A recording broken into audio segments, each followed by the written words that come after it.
Bryan is a rising star in country music, but he's also hiding a secret. Zach eloped during COVID with a woman named Rose Madden, but they aren't married anymore. A lot of people are wondering why, and the truth behind Zach's divorce will shock you. Zach is a U.S. Navy veteran. He served from 2013 until 2021.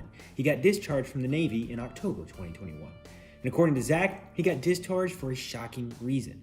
Although Zach said it was an honorable discharge and that he would never have left the Navy, his superior officers apparently discharged him so that he could go play some music. In 2017, Zach started putting his music on YouTube. His performances weren't exactly high-tech. Zach's friends recorded him using an iPhone. That might not sound impressive, but Zach's song, Heading South, eventually went viral. Then in 2019, he released a debut album titled Deanne, dedicated to his late mom. Zach recorded the album in an Airbnb in Florida, and some tracks even got picked up for big streaming shows like Yellowstone. In 2020, Zach recorded a second album titled Elizabeth. His studio for that project was a repurposed barn behind his home in Washington State. In April 2021, Zach debuted at the Grand Ole Opry. He got signed to Warner Records, and Zach's major label debut was released in May 2022. Zach's album American Heartbreak hit number 5 on Billboard. It had the biggest first week for a country album in 2022. But as Zach's country music career took off, he also seemed to have taken off his wedding ring. Zach has removed all traces of his former wife Rose from his social media, but pictures of their stunning mountaintop elopement have been located online. Their divorce was so incredibly secretive that it left the internet wanting more. Rose's full name is Elizabeth Rose Madden. Maybe that's why Zach called his second album Elizabeth. Rose met Zach when he was making music in the Navy barracks. Rose was in the Navy too. And while they shared the same military career, Rose was also super supportive of Zach's music. She often appeared in Zach's homegrown music videos, and she even sang backup on Zach's rough tracks. If you found the website of the photographer who took breathtaking photos of their elopement, you'd learn more about Zach and Rose's love story. According to the couple's write-up on the website, Zach and Rose were a true testament to marriage, an example of how far two people were willing to go to prove their love to one another. When Zach and Rose got engaged, COVID had not struck yet. At first, Zach and Rose had wanted to elope in Banff National Park. That's a gorgeous mountain location in Calgary, Canada. But when the pandemic hit and the borders closed down, Rose and Zach were forced to postpone their wedding. At least, that's what they were supposed to do. Apparently, Zach and Rose refused to take no for an answer. They began to search everywhere in the continental US for a location as beautiful as Banff. Finally, they settled on Glacier National Park in Montana. They began to plan their Montana elopement with wedding vendors in the area. Anyone who's planned a wedding, let alone a destination wedding, knows that's a lot of work. But Zach and Rose figured everything was set. They were even finalizing the contracts with all their vendors. But then, a shocking twist happened that threatened to cancel their Montana wedding too. Zach and Rose were still enlisted in the Navy, and the Department of Defense issued travel restrictions to all active duty personnel. Zach and Rose could not travel outside a 350-mile radius from their naval base on a place called Whidbey Island. But the wedding location they'd chosen in Montana was almost twice as far. Rose and Zach began a desperate search for a third venue within their limited travel area. Finally, they found it, and it was so close, it was shocking. In Leavenworth, Washington, there's a spot called Colquitt Lake.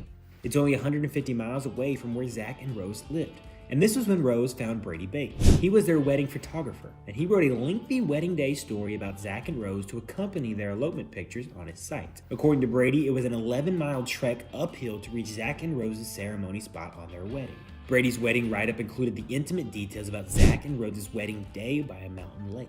He also included a funny pre-wedding glitch that happened to Rose. The evening before they eloped, Zach and Rose met up with Brady at a local grocery store. They were only supposed to be at the store to gather snacks for the long hike the next day, but as soon as Rose entered the grocery store, she noticed the florist section, and she freaked. Rose realized that she'd forgotten to book a new florist for her third wedding location. According to Brady's website, Rose has a passion for floral design. She even talked to Brady about opening her own flower shop one day. So Rose bought leftover flowers at the grocery store for her bridal arrangement, and Zach and Rose camped out the night before their elopement in the grocery store parking lot. It wasn't like Zach had a big RV either. He owned a 1988 Ford Bronco, and that's where Zach and Rose spent the night before their wedding.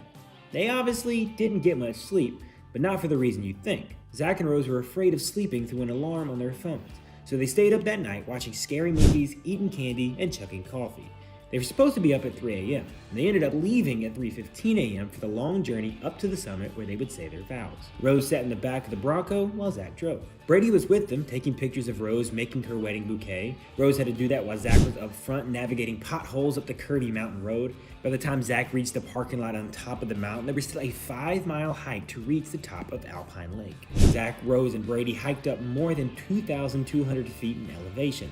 They finally reached the summit. And according to Brady's website, Zach and Rose had just enough time to change for their son's wedding. Zach and Rose exchanged custom rings and handwritten vows while Brady took spectacular pictures.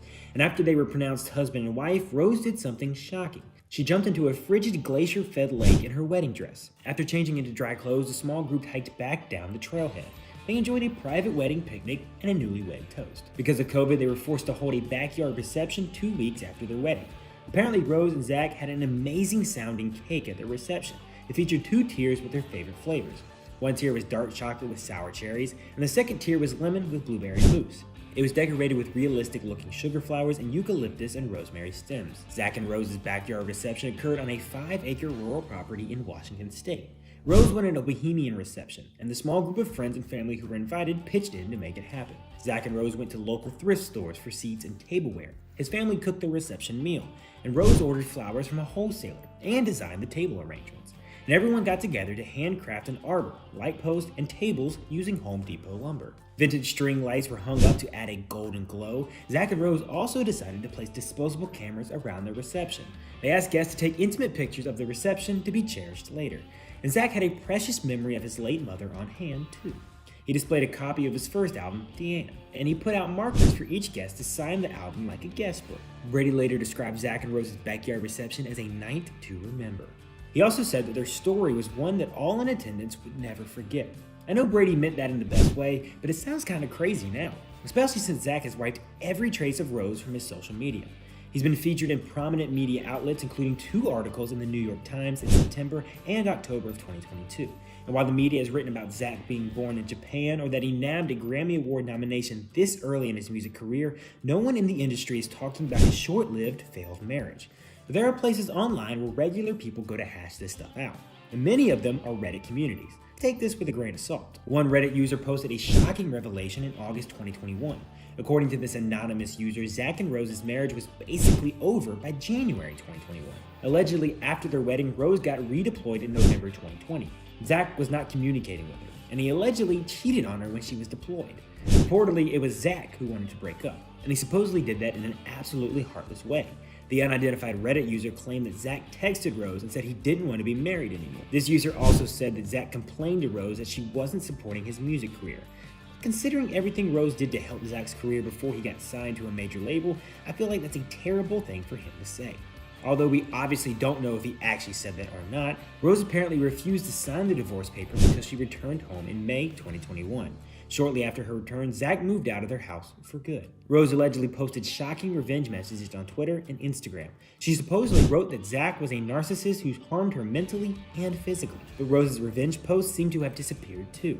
And if it wasn't for Brady's photography website, we probably wouldn't know that Zach and Rose were married at all. What do you guys think? What do you think about Zach's crazy elopement? And what do you make of his shocking divorce from Rose? Did you know about all this?